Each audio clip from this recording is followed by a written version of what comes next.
does the Nothing Phone 3A, will it work with USA carriers? Well, we're about to find out. 4G, 5G, ultra wideband, all that good stuff. So let's get into it. Linked here, or it will be linked in the description box below. Here are all the bands, but like I said, I did all the work for you. Now, what you might want to do is pause the video, take a screenshot so you have all the bands. Now, all you need are the 3 major networks. So let me do this right now. So as you can tell, up here, I have AT&T, T-Mobile, Verizon. And what you see is the bands that are in the phone on the, over here on the right side of the screen. And then I paired up all the bands that from each major carrier. And these are the bands that will work inside the phone. So now, if you have Metro, if you have Mint Mobile, that would fall under T-Mobile. Yes, and those bands would be correct. If you have Cricket, that would fall under AT&T. And now, there's so many smaller MVNOs. There's so many smaller carriers.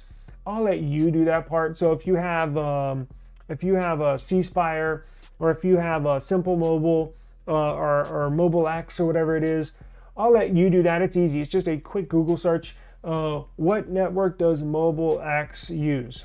That's it. What mobile network does Simple Mobile use? Boom, that's it. Your answer will be right there. And then it'll say T-Mobile, because they do. Simple Mobile, Mobile X use T-Mobile.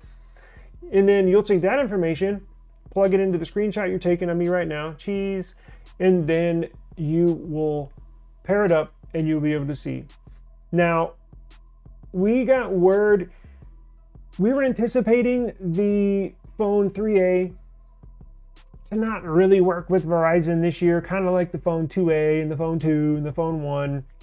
It works best with GSM-based carriers. It does not carry and or pick up any CDMA networks. Now, Verizon traditionally was a CDMA carrier. That's why it doesn't play that well with Verizon.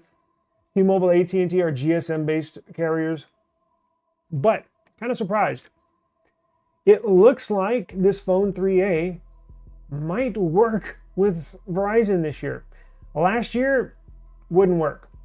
Even AT&T, very, very spotty with the bands, with connectivity. It looks like this year they've added some bands. I'm going to go back and look and see what the Phone 2A had, or what bands it worked with. But right now it looks like it should work. Now, don't take my word for it. You need to obviously do your own homework. Don't blame me if it doesn't work with a Verizon or a C Spire or somebody like that. But they match up. So, not all, right? I think T-Mobile has, I think, a total of 7 4G bands, and only, you can tell, 4 of them work out of the 7. Now, the surprising thing is only 1 5G band with T-Mobile works. Now, don't freak out. That band 41 that T-Mobile uses is one of their, I believe, is their most widely used band. I did a network check on my device, and I'm jumping back between between band 12 and band 41. So, you know, and there's apps you can download, and it'll tell you what band you're on, right, in the Play Store. I might link some of those in the description box below, just so you can kind of get a good idea of what band your device is running on, just so you know, so you can kind of match it up and see here. So just one available. Look, it's not the greatest, but it'll work, right? And if you're in a spot where T-Mobile, the band 41 does not locate, it'll just fall back on one of the 4G bands. And actually, it's not a bad idea. It sounds like a bummer. Actually not. I did a test on T-Mobile 4G LTE networks last week. Pretty strong. I mean, it was like 147 megabits per second download. 147. It's pretty good, right? That'll stream HD and do everything you need. So it's not a bummer if it does fall back on 4G. But, side note, if you're going to use this Nothing Phone 3A with a carrier other than T-Mobile, So if you're going to use it with Verizon or a Verizon MVNO like Spectrum, or if you're going to use it with AT&T like a MVNO like a Cricket, right? If you're going to use it on Cricket, which is an MVNO of AT&T, if you're going to use it on any other carrier outside of T-Mobile or a T-Mobile MVNO, you have to call your carrier and you have to let them know. You have to, what we call it as you have to whitelist the device. So if you have T-Mobile with this Nothing Phone 3A, when you get it in, you just pop the SIM in, turn it on, and go.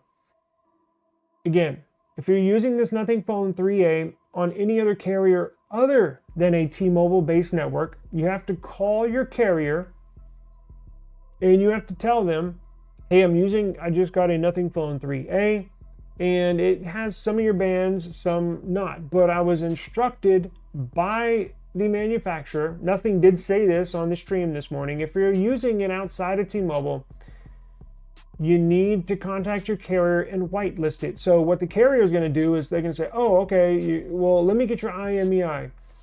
You give the carrier, when you're on the phone with them, the IMEI number of your Nothing Phone 3A, and they'll essentially kind of link it up in kind of a bad description, but that's basically what they do.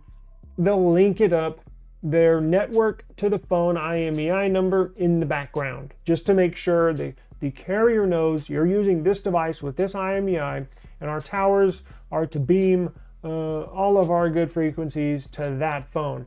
Similar to what Metro PCS customers have to do.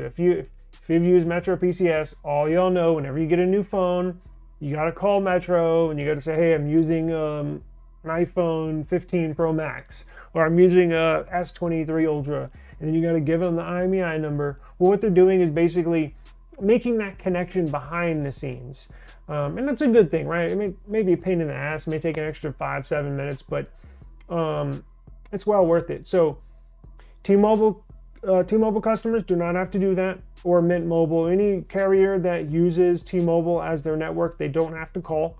But again, anybody using this Nothing Phone 3A with a carrier that's not T-Mobile based, you need to call our carrier, let them know I'm using the Nothing Phone 3A, and they'll ask for your IMEI, and they'll link it behind the scenes. So looks like it should work. That's another big improvement I was hoping they would make, is in the modem department. Now, you know why? It probably makes sense, because they're using the new Snapdragon CPU, has a new Snapdragon modem, right?